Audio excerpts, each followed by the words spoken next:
I want to cover 3 different pressure washers with you. 2 of these are made by Powrite, and the other is made by a company called Bilt.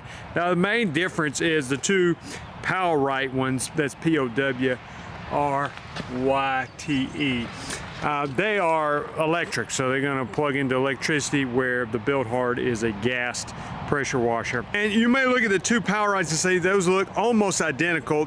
They are virtually identical. One of them runs at 3,800 psi, the other is 3,500 psi. Both of them are 2.4 gallons per minute.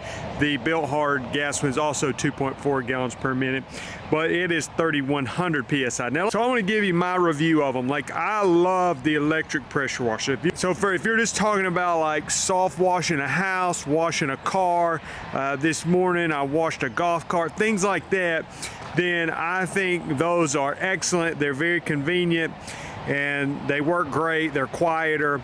But when it comes to like doing a driveway with a big round surface cleaner, I mean, if you just want to use the wand and clean a driveway, it can do it. Okay, they're great.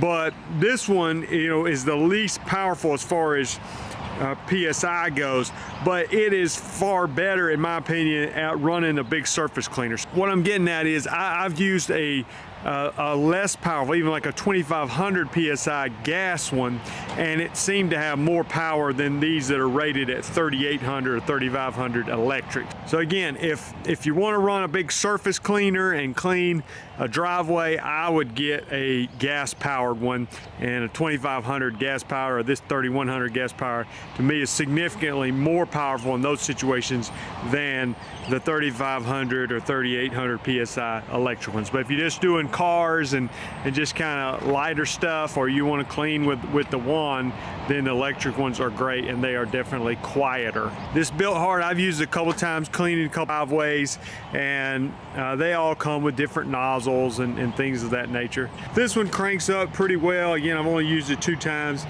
Putting it together was very simple. It does come with the oil, so you got to add the oil before you start it and then put gas in it.